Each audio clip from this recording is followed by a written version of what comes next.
اس کی رعایا اور اس کے محکوم ہوتے ہیں.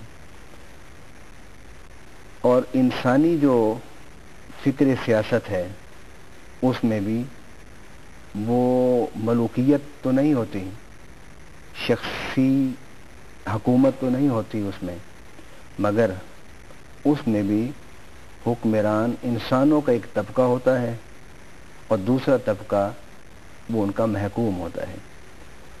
اسلام کے تصور سیاست میں جسے آپ الہامی تصور سیاست کہہ لیں، اس میں سب سے پہلا نقطہ جو اللہ تعالیٰ نے بیان فرمایا وہ یہ ہے کہ آپ ملک کے انتظام و انصرام کو چلانے کے لیے منتخب تو انسان کو کریں گے، لیکن وہ انسان حاکم نہیں ہوگا، بلکہ وہ اللہ کا خلیفہ، اللہ کا نمائندہ بن کر اپنی رعایا کا خادم ہوگا.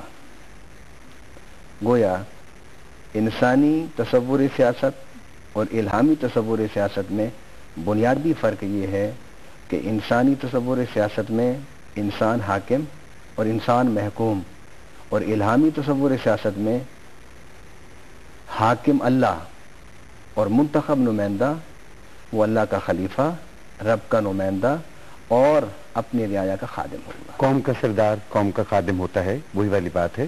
علامہ صاحب اس میں آپ یہ بتائیے گا کہ قرآن و سنت کے حوالے سے مقاصد سیاست کیا ہیں، کہ جو لوگ اس میں پارٹیسپیٹ کر رہے ہیں، جو لوگ حکمرانی کے درجے تک پہنچ رہے ہیں، ان کا مقصد کیا ہونا چاہیے؟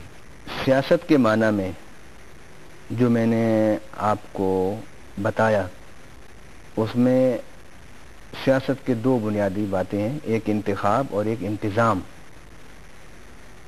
گویا جب آپ کسی کو منتخب کر لیتے ہیں تو اس نے اب اس مملکت کے انتظام کو چلانا ہے.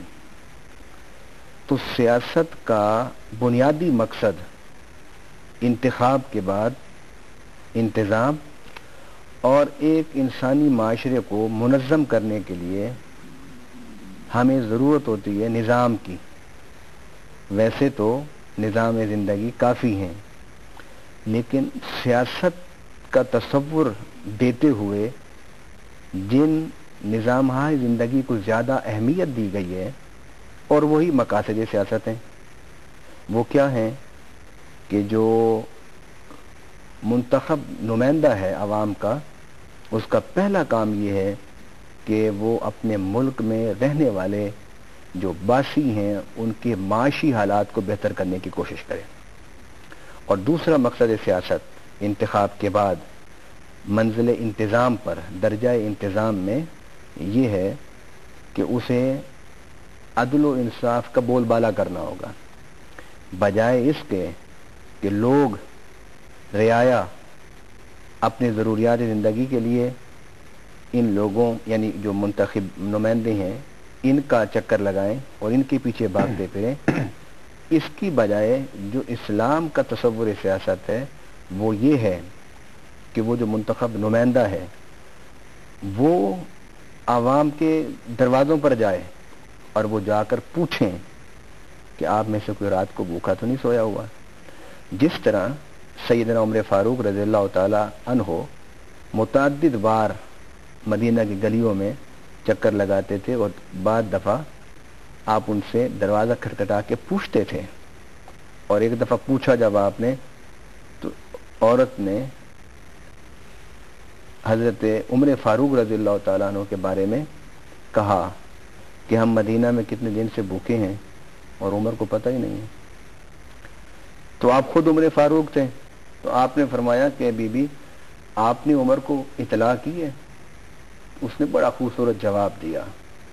اس نے کہا کہ عمر وہ خلیفہ ہے، وہ منتخب نمائندہ ہے، اس کو چاہیے کہ وہ آ کر مجھ سے پوچھے، نہ یہ کہ میں عمر کے دروازے پر جا کے دستک دوں اور اسے اطلاع کروں. پھر آپ نے بیت المال سے راشن اٹھایا اور اٹھا کر جب کندھے پر رکھنے لگے تو وہاں خادم تھا، ملازم تھا، اس نے کہا کہ میں اٹھاتا ہوں امیر المومنین. آپ نے فرمایا یہ راشن تم اگر اٹھانا چاہتے ہو تو اس کو اٹھانے سے پہلے ایک مجھ سے وعدہ کرو کہ قیامت کے دن میرا جو بوجھ ہوگا اسے تم اٹھاؤ گے. اس نے کہا نہیں وہ تو میں نہیں اٹھا سکتا. فرمایا اس دنیا میں پھر مجھے اپنا بوجھ خود اٹھانے دو. آپ راشن اٹھا کر گئے, آپ نے سالن پکایا, آپ نے روٹی پکائی, بچوں کو بٹھایا, اس خاتون کو بٹھایا اور بٹھا کر آپ نے ان کو کھلایا.